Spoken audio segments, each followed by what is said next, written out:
I'm extremely grateful to have this opportunity. And sometimes I think from afar, and sometimes I think through TV and all that kind of stuff. I, I'm just, I just understand the big picture. I understand what's ahead. And sometimes the joy that's in the moment, it's just not something I've ever been really good at. I've never been the guy that's been that guy. Even when I was a assistant, it was always about what was next and what was most important and all those different things. And as you try to do that, that's why you have a program that has the consistency we have. That's why you have a program that has the recruits that we have. And when you're transparent like that, and you have the ability to build that harmony and what that looks like, and that's what we talked about tonight.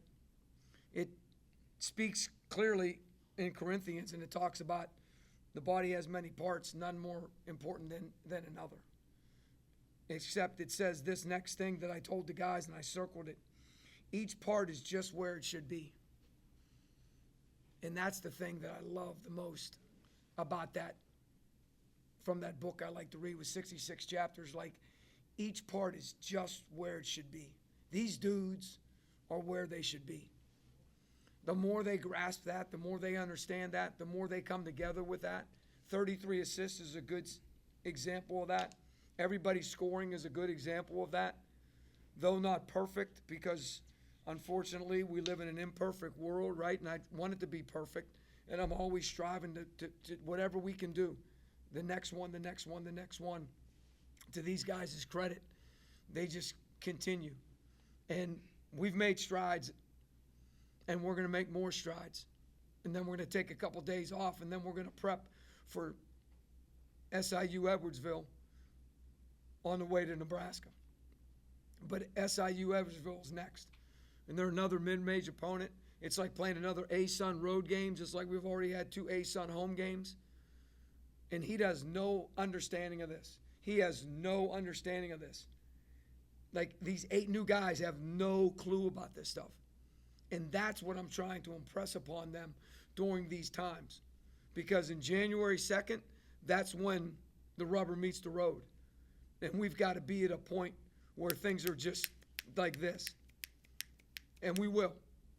Because I'm confident in our staff. I'm confident in these guys' trust. And like it says in our program, don't be afraid, just believe. And so that's what I'm most proud of, that these guys are where they should be, and they're embracing it, and they're seeing the fruits of their labor. Questions? 19-point double-double, Josh. What do you think led to this success tonight? Well, I think what led to this is practice. He's very hard on me in practice. Like, even off rebounds and, like, plays, like, he's always telling me, go hard, go hard. If, like, we're not, like, playing live or whatever, he's still always on me to go hard, and it's my effort. Like, always put 100% effort into everything I do. So, yeah. And that's what he started tonight. I really thought his energy, I thought his effort, I thought the way in which he played with his body, because that dude is, first of all, number 34. I told these guys yesterday, and they laughed. A lot of schools like this, they have 26, 27-year-old grown men, some from the military and some from prison. And because there's a rule in the Division III where if you're out 3 years of school, you can get guys back, and there's guys that do that. This guy happened to be a soldier, and we thanked him for his service. He's at Fort Jackson, which is where Coach Kennon's son did his boot camp. And so, like, he's a grown man, and he's 270 pounds. And so we told him, like, he can't wait to eat you. Like, he's going to try to be physical with you and hit you and all that stuff. And Josh, to his credit, he embraced that opportunity, because it doesn't happen like that all the time, you know, because the way basketball is played now, it's different. And so, to his credit, he did a really good job with that, but it was his energy and his consistency that we're trying to get him to every single day. And so, I'm going to coach him hard until I'm not coaching him anymore. Josh, how do you feel? You know, Georgia, they had some big bodies as well. How do you feel like you match up against some of the older guys that you see? I feel I match up pretty well against them because my whole life I've always played like up. So I've always played older guys and bigger, stronger guys, like more mature than me. And so I've always been like used to it. So I feel I match up pretty well against them. And now that he's 6'8", 225. and 225, he's starting to, you know, his body's starting to fill out too, and he's starting to get stronger. Yeah. But again, it's the little things that he doesn't have grasped yet, the leverage part of it, which we know leverage is the greatest force that's going to move something. So whoever's hips are lower, and we have a saying in our program, hit or Be hit. so, like, the first one to hit is usually the one that's going to get the advantage. And so Josh is starting to figure that out. Because if you don't, getting hit is not fun. 9 minutes from Nestor, what did you see from him tonight? So, interesting you asked that question. He always does what he's supposed to do. He always communicates with the guys. He's always encouraging at practice. He's always upbeat. I told him the other day, and I'm going to tell you this because you don't start playing. He used to come in my office 2-3 times a week and have a peanut butter and jelly. But he quit coming. And I said something to him in front of the whole team. I told him, I said, just so you know, it hurts my heart that you don't come. Like, we used to talk about everything. If you can imagine a kid from Russia and the experience he's had and everything that he's been through and what his family's going through, and we would talk about everything. Nothing about basketball, barely. And I'm like this hurts my heart that because you're not playing, why aren't you coming to get peanut butter and jelly anymore? And this week he did. And so, that's not why he played, but this week he did. And so, my point is, I think some of those things you have to help people understand because he probably didn't even know that he wasn't coming anymore. And so, he can shoot the ball. Did you see me get on him at the one time out after he missed 3 straight wide open threes? Do you know what I told him? I did not. The reason you missed all those wide open threes is because all you care about is making all those wide open threes. If you really cared about being in the right position, taking the right shot, and doing things the way we do them, then you'll make the shot. But if you're worried about making the shot, you're not going to make it. But if it's the right shot at the right time and you're wide open, who cares? Let it fly. Coach isn't going to say a word. So, to his credit, he made the next 2 in a row, I think. And so, to his credit, he listened. Yeah, I think you finished 50%, so. Oh, good. Okay. Anybody else? Question for Cameron. You've been shooting with great efficiency from the corners thus far, and you've been getting a lot of open looks. Is this more so a byproduct of, the scheme being drawn up for you to get these looks, or is it just a byproduct of good ball movement? Just good ball movement. We always moving the ball as a team, and the big thing coach always tells us, just be ready. Don't let the ball surprise you. So every time I'm in the corner, anywhere, just having my feet set and just being ready, trusting the guys are going to give me the ball, get us the ball. And, yeah, just our ball movement was amazing tonight, and moving forward, we got to keep it going that way. And I think when you look at him and Liam, they have a elite skill. It's elite. But sometimes he struggles with that. He doesn't realize how elite it is. And so he puts himself in positions, or he puts our team, like his first turnover in the first half in front of their bench. I can remember like it was yesterday. Like sometimes he puts us in bad positions because he doesn't take the ones he should take. And so I had to get on him and Liam both. I got on Liam early and got on him a little bit early too. I know it's only our 5th game, 6th game, whatever. So they're starting to learn that kind of stuff. And that's the stuff that one we threw to Mason, and Mason caught it in the air and threw it to Josh for the layup. Man, I jumped off the bench and I threw my fist. Man, that was so cool because that's what we should be doing all the time. Just letting that ball talk and just boom, boom, boom, boom, boom. Sometimes teams make you bounce it. If they do, then get 2 guys on you, give it up, and then make them pay in the rotations. And so I told him today, we watched some Alabama stuff because I have a lot of respect, obviously, for the game, a lot of respect for what they do, and obviously we're both high-level three-point teams. And I showed them and us, them, us, them, us, them, us. It looked the same. If you didn't know and you were taking a blind taste test or you could do something, you'd think, that might be Alabama, that might be North Florida, I don't know. And so I told them today, like last night I watched them, like the way they just kept on peppering it and kept on doing it. So we're getting there.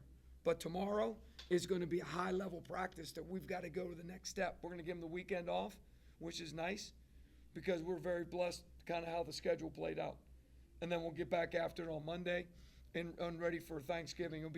It'll be Waffle House when we land. It'll be Denny's for a little shake snack.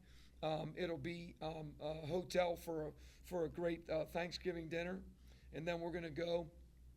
Nate's family is gonna have us at his house, and I'm not gonna tell you what they're having because I suggested barbecue, and they said no, Coach, you're not coming to Nebraska to get barbecue, and I was like, okay, you know what they got out there, right? Corn-fed stuff, right? So we'll see what they do, but so it's gonna be a neat trip, but it's gonna be a whirlwind. Because it's going to be a lot. It's going to be fast and quick. So we're going to be refreshed. We're going to be rejuvenated. But we're going to be extremely hungry to understand what's next. Go-to Waffle House order. 2 eggs over hard, extra crispy bacon, hash browns extra crispy, and raisin toast. Raisin toast, no jelly. No raisin toast, no jelly. I'm a Waffle House fan. There's a guy named Sean Wilson, who's an amazing human being. Several of our athletes have become managers. District managers, regional managers, making about 150 to 170, depending on how well the store does. That's pretty good money. And so Sean's always taken care of us for the 16 years I've been here. We texted Sean last year, LSU. Sean got us in touch with the people because it was Thanksgiving Day. He just got us in touch with the guy today because it's Thanksgiving Day. So one time we had to push the bus because it got stuck in snow, couldn't get to the Cracker Barrel in time. So we had to go to Waffle House, and it was incredible. We went in. And the lady was driving down the road. She just got off work. She came back. Man, she had one of those $1 million, those when you're $1 million server and you're on the grill and that shirt, it's a shirt. Go the next time, you'll see. She crushed it. She came in, crushed it. I'm serious. She came in and crushed it. She got done. She walked to the back, washed her hands, and walked like in 17 minutes and walked out. She said, "You guys can handle from here on out." It was so awesome, so awesome. But yeah, Waffle House, man, it's a no-brainer. That's not against any of our sponsors, is it? It should be a sponsor. I think that'd be cool. Yeah, them and Dunkin' Donuts. Dunkin' should be. Dunkin' should be. Anybody else? Yeah. As a team, you guys had 57 points, more than half scored off of the bench. How important is having that depth over the course of a congested schedule? So I'm really, really big on this. This is a big thing. So do you start somebody? Or do you bring them off the bench? Parker Smith led the country in 14 points a game as a sophomore for us his first year, and he's in the Hall of Fame because he came off the bench. Liam, obviously, and Cameron. You always want to have scoring coming off the bench. If the guy's coming off the bench, if you start all your scoring, then when guys come off, now you're putting guys that aren't scoring and maybe guys that maybe aren't flowing or going, where these guys can give us an immediate lift. And so I love Cameron. And crazily as this sounds, I didn't know this, I think, till after we signed him. He was freshman of the year in his league, right? He was his freshman year. His sophomore year last year, he didn't start. And why?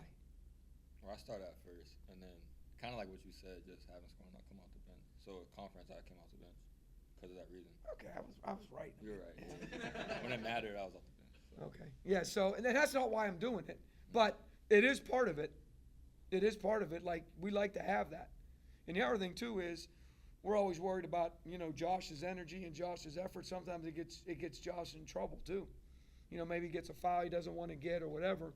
So now if you put him off the bench and he does it, now he's even going to be more limited. So that was the big conversation about how to manage that. I thought Coach K was the best manager as an assistant that I ever coached against. I thought he managed talent better than anyone. And I thought Gary Williams was the best coach in the ACC from a tactical, what the talent that he had and what. And they both won national championships when I was in the ACC. But I thought managing. So I learned about that, about managing that kind of stuff with Coach Scheid and Coach Drew. Lace Derry's done all-time leading scorer in Big 12 history. Came off the bench his whole freshman year, averaged 14 a game, and led us to the NCAA tournament. So, remember, the body has many parts, none more important than another. Yes. Cameron, you made some really nice passes in the second half and feeds down low to the bigs. Is your passing and kind of being a floor general out there in addition to your scoring and shooting ability offensively something that you feel like you can build upon to become an even more elite player on the offensive end? Yeah, for sure. I mean, our system is that's what we do. Just drive, kick, get three. So it makes it easy because people get open when you move the ball. And we saw that last game. You know, we kind of got away from that, and we saw like how that affected us offensively, and then leading to defense. And then today, you know, we led the broke the record in most assists. And that just shows that when you move the ball and get open looks, everything good happens. So, did you play point guard at your old school? No, sir. What did your coach tell you to do? Score. As much as you can, right? That's it. So what did you, just to help you out, what did you do all summer? What did you have to Train. play? No, what did you have? Oh, yeah, I would league art Why? because of injuries. No, more specific. Because Amitri wasn't healthy. Mhm. So we forced him to be that guy. God forbid something goes awry, like last year. Now we know Oscar can move over because he proved it, 22 assists and 4 turnovers last year. And so we forced him to do it. What's crazy is when he did it, he was really good. His assist or potential assist was right with Jalen's, but his three-point attempts were way down. So he's almost more locked into doing all the other stuff when you have to have a balance of both. And so that's what we were trying to teach him. Because I think, and when the day's done, I think that's going to be his moneymaker, you know, once he gets to that next level of professional. Thank you, Gus. Thank you. In games like this where it might be more easy to look over or just kind of go through the motions, what's your process in keeping your players mentally focused? Well, he's always telling us like, on to the next, like whoever's in front of us, that's like the goal of that day, that night. Like we're never looking ahead. We're always just focused on who's in front of us at that time. And he doesn't we don't look past opponents. We scout them just as if we would scout Georgia Tech, South Carolina. Everything's the same. Like we treat every day as game day. So it's like a habit. That's a good answer. And the other thing is, I'm just that guy. It's just my nature growing up, the way I was raised. It's just like you got to take care of what's in front of you, and if you do, then we'll move on to the next day at that point. Because if you do anything else, you're going to build bad habits, or you're going to think you can get away with it against a team when it really counts. And now when you need to do that, it ain't going to show up, and then you're going to say, "Oh, woulda, coulda, shoulda." So I just don't want to have those conversations. I want to put my head on the pillow to say, like, we did everything we could to possibly prepare them for what they need to be prepared for, and now we'll move on to the next one. So great answer.